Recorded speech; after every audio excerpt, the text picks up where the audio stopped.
So, hello guys, mga kapiso mo gawa mo, mga kapisi mo gawa mo, mga ka-com shop owners at kapwa ko technician. So, another sharing na naman tayo ng ating ideas. So, ang ating topic ngayon ay how to fix corrupted USB. So, may USB ako ito. Yung USB na to corrupted. So, paano siya nasabing corrupted? So, hindi siya nare-recognize siya kaso wala siyang capacity. So, hindi mo siya ma-format, hindi mo siya malagyan ng files. So yun ang problema dito eh. So hindi siya magamit. So paano siya gawin? So step by step guys, sundan nyo ako. So sa mga hindi pa nakapag-subscribe dyan sa channel ko, paki-subscribe na rin po at paki-like. Kung may mga comment, mag-comment na lang din po para at least sama-sama natin isolve yung USB ng tropa para magawa natin to guys. So madali lang to guys, kaya natin sundan. So number 1, saksak muna natin USB. So yun guys, na-i-plug ko na yung USB. So yun guys, lumabas na. So paano masasabi natin corrupted yung USB natin? So punta tayo sa natin sa drive. So makikita natin to yung drive F. Ito yung USB natin. So hindi siya mabuksan. So yan o, wala. Insert this. Tapos kahit i-format mo to, yan o. Yan o. Halimbawa try kong i-format siya. Yan. Nag-e-error siya. Ayan o. Ayan o. Unable. Windows was unable to complete the format.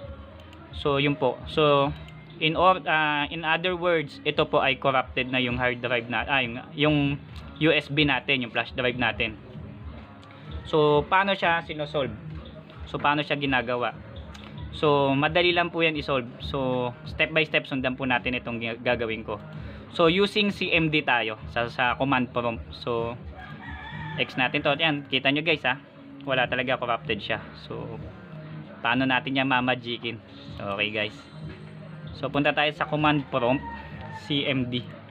CMD. Yan, tapos right click natin guys. Tapos run as administrator. Yan, tapos yes lang natin to. So yan guys. So guys, take note kayo dito sa mga commands. So very essential ito. So ito yung makakatulong sa atin kung paano natin masosolve yung ating problem. So using those command, dapat familiar kayo sa mga command na pwedeng gamitin para masolve yung ating corrupted USB. So pipix natin. So type natin this part. Yan. Mali pa spelling ko. Yan, this part. Yan, ganyan. So yan yung first part natin, and then hit enter.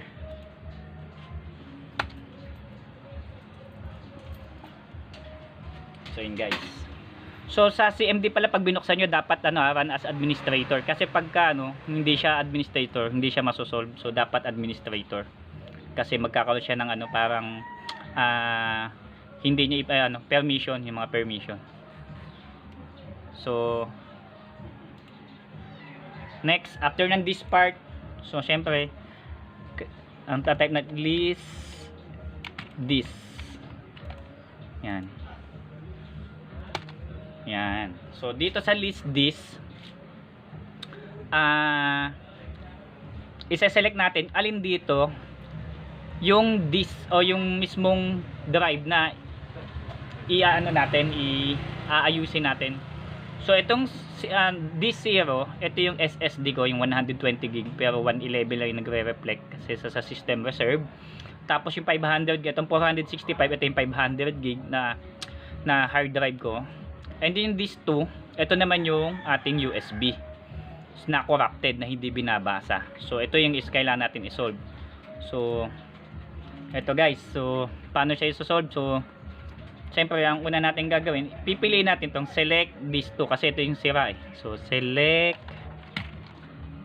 these two. Yan. So enter lang natin. Yan, sinelect na natin. So napili na natin select these two. So ano pang dapat natin gawin after ng select na command is kailangan natin linisin. So clean. So yan naman, sunod na command. Yan. So pag clean naman, so ang ibig sabihin ng clean, lilinisin niya yung ating USB. So yung mga dating mong files, corrupted siya, may mga virus ba siya, i-remove nyo na yon. So wala nang laman yung ating USB yan. This part succeeded in cleaning the disk. So successful na po yung cleaning. So sunod naman pong command natin ay create partition primary. Yan. Create, tama ba yung mga spelling natin? Create partition primary. So ito, para magkaroon din, ano siya, since na may mga iba-iba tayong disk. So kailangan may designate natin. So kaya tayo nagke-create ng partition. So ibig sabihin, ihiwalay natin yung ating USB sa ibang mga drives para hindi na madami yung pagpo-format natin ng USB sa ibang mga drive. So specific lang tayo doon sa drive na disk to natin o yung USB natin. So create partition primary. So ayan guys, tandaan nyo guys take note lang. So and then hit enter. Yan. So successful na naman yun. This part succeeded in creating the specified partition.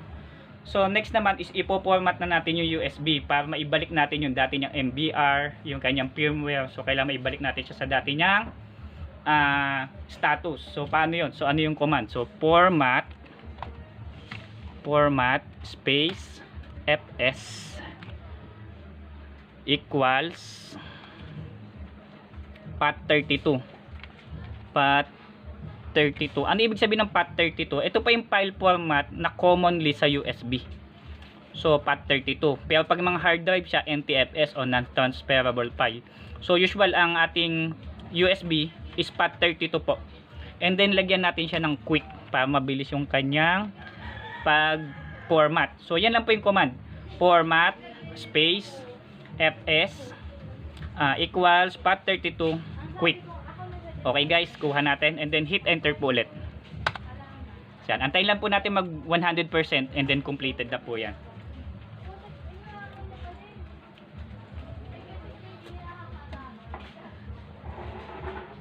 Ayun guys, so nag 100%.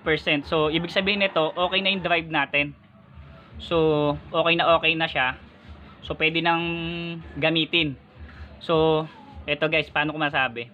Pero pwede pa siyang baguhin yung kanyang drive. So paano ko nasabi? So kanina hindi siya na-detect, di ba? So pagka kinilik ko to, so pagka kinilik in this PC, ayun na siya guys, oh.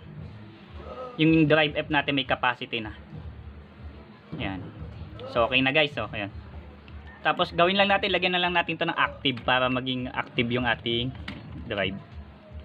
Yan. So yan.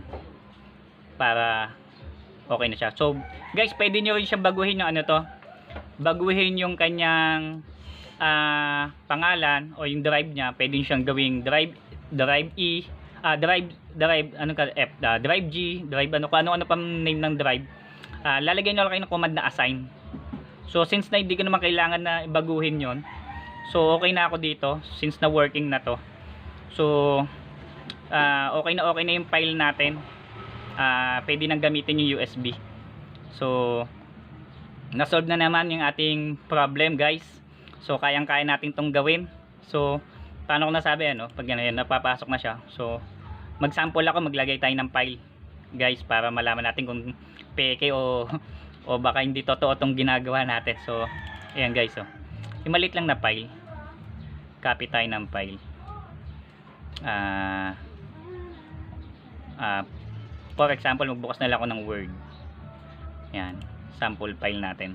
Ito guys, just to make sure na gumagana talaga yung ating USB. Kailangan lagyan natin siya ng laman. Sample lang naman. So alam ba ito? Yan. Yan. Yan. So save natin. Just to make sure na talagang gumagana siya. Tapos ang pangalan, ang natin letter X yung ating file name. Save natin siya sa desktop. So yan guys. So ito yung file natin guys, ha. So gumawa ko ng Microsoft Word na file and then try natin i-save sa USB. So it means kung ito masasave sa USB is working na talaga yung USB natin. So okay guys. So walang halong daya to. So yan. Ito yung guys yung file natin. So yan. Cut natin. Ayan. Cut. And then ilipat natin siya sa drive natin, yung sa mismong USB natin. Yan. Paste natin. Cut and paste naman siya. Ayun guys, lumipat siya guys. So ibig sabihin talagang gumagana yung file natin. Ayan guys. Ayan, oh. So Ayan, walang daya yan. Ayan. Ayun yung file natin. So guys, another problem solved. Mga ka-PC mo, gawa mo. Mga ka-com shop owners, mga ka-comtech ko dyan. So, kung may comment, paki-comment lang po. Don't forget to subscribe my channel. So, shoutout nga pala ulit ako sa teacher ko, Sir Horacio Acebeda. So, salamat sa another sharing natin na natutunan for today. So, sa mga ka-comtech ko dyan, so, walag po tayong susuko kahit COVID ngayon. So, kailangan natin kumita. So, continue lang natin yung pagbablog. So, mga natutunan natin. So, wag natin ipagdamot. So, salamat po. Thank you. Kapisi mo, gawa mo.